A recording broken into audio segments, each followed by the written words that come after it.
Ayah dengan mak sangatlah teruja yang anaknya bakal menamatkan pelajaran di universiti.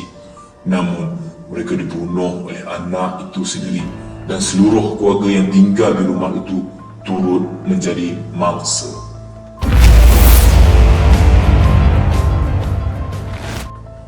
Monirus Zaman dan Momotaz Begum, suami isteri yang berasal dari Bangladesh yang telah berhijrah ke Ontario, Kanada bagi mencari peluang kehidupan yang lebih baik.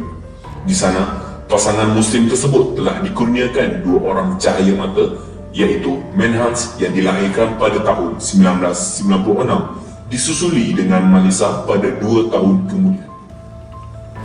Monirus yang rajin dan gigih bekerja sebagai pemandu teksi ini dapat membeli sebuah rumah yang besar untuk didiami keluarganya. Malah, Monirus dikatakan telah membeli beberapa lagi aset hartanah untuk disewakan. Kiranya Monirus ini adalah seorang pendatang yang berjaya, maka tidak heranlah nama keluarga Zaman begitu dikenali oleh komuniti Bangladesh yang menetap di sekitar kawasan kediaman mereka. Anak sulung dia, Menhans, merupakan seorang lelaki pendiam yang lebih gemar menghabiskan masanya di dalam bilik untuk bermain permainan dalam talian, iaitu Perfect World.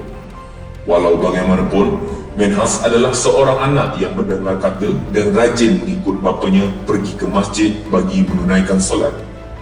Menhans boleh dikatakan anak kesayangan kedua ibu bapanya. Sementara itu, Melissa pula berperwatakan sebaliknya. Dia adalah seorang perempuan yang mengamalkan kehidupan liar seperti pergaulan bebas, berparti, meminum alkohol dan menghisap dadah. Sejak dari kecil lagi, Menhans dan Melissa sering diingatkan oleh Monirus bahawa pendidikan adalah teras utama kejayaan. Disebabkan itu, Monirus sanggup bergolok gadai demi pendidikan anak-anaknya. Hinggalah satu ketika, Menhans telah ditawarkan untuk melanjutkan pelajaran ke Universiti York, Toronto dalam jurusan kejuruteraan. Monirus dan Momotaz yang berasa begitu bangga terhadap perkara tersebut sering memuji Menhans di depan kenalan mereka. Menhans digambarkan sebagai anak yang paling boleh diharap dan akan mempunyai masa depan yang cerah. Apa yang berlaku, Menhans telah gagal dalam peperiksaan semesta. Bukan sekali dua, tetapi berkali-kali hinggakan pada akhirnya dia dibuang dari universiti. Enggan ibu bapanya untuk berasa kecewa, Menhans telah menyembunyikan perkara tersebut daripada pengetahuan mereka. Di rumah, dia berlakon seolah-olah tiada apa-apa yang berlaku dan sering bercerita perihal universiti kepada Monirus dan Momotaz. Setiap hari, Menhans akan keluar dari rumah dengan bergalas beg serta membawa komputer riba untuk menaiki bas, lalu pergi ke universiti. Hakikat yang sebenar, dia pergi melepak seorang diri untuk bermain permainan dalam talian. Ada kalanya, Menhans akan pergi ke pusat membeli belah dan bermain gym. Penipuan Menhans tersebut berlaku selama 3 tahun. Masa kian berlalu, Menhans yang bertukar menjadi penganut etis menyedari lama-kelamaan penipuannya selama ini bakal terbongkar jua.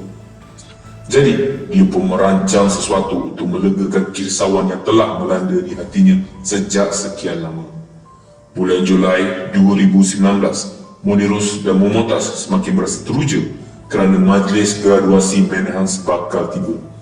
Bahkan ibu bapa Menhans sudah pun mempunyai perancangan untuk menyuruh anak lelaki kesayangan mereka itu bagi menyambung pelajaran di peringkat ijazah sarjana. Ayah dengan mak sangatlah teruja yang anaknya bakal menamatkan pelajaran di universiti. Namun, mereka dibunuh oleh anak itu sendiri dan seluruh keluarga yang tinggal di rumah itu turut menjadi mangsa. Pada 27 Julai, iaitu sehari sebelum majlis graduasi Universiti York, Menhans tekad untuk melakukan pembunuhan terhadap seluruh anggota keluarganya. Pukul 3 petang, mangsa pertama yang dibunuh oleh Menhans adalah Momotaz. Dia dipukul dengan besi sebelum dikelar pada bahagian leher menggunakan pisau. Sejam kemudian, mangsa berikutnya adalah Firozah, iaitu nenek Menhans yang tinggal sekali di rumah tersebut.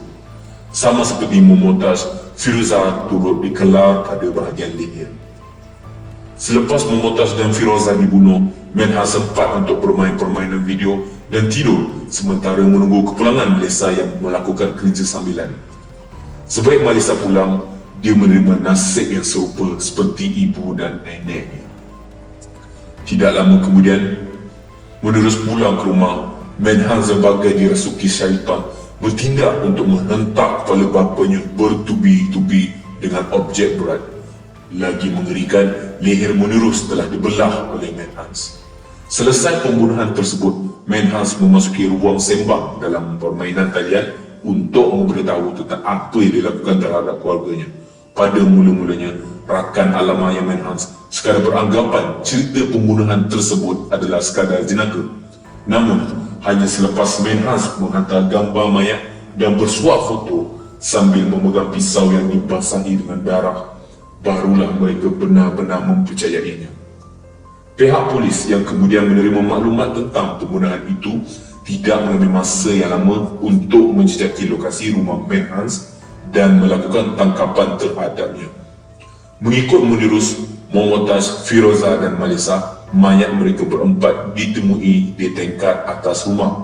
Pembunuhan keluarga zaman nyata sukar untuk dipercayai oleh masyarakat setempat, memandangkan Menhans adalah anak sayangan ibu bapanya serta dilihat lelaki muda yang langsung tidak bermasalah. Menerusi keputusan pembicaraan kes, Menhans yang didapati bersalah atas 4 pertuduhan membunuh telah menerima hukuman penjara untuk seumur hidup tanpa sebarang peluang parol selama 40 tahun.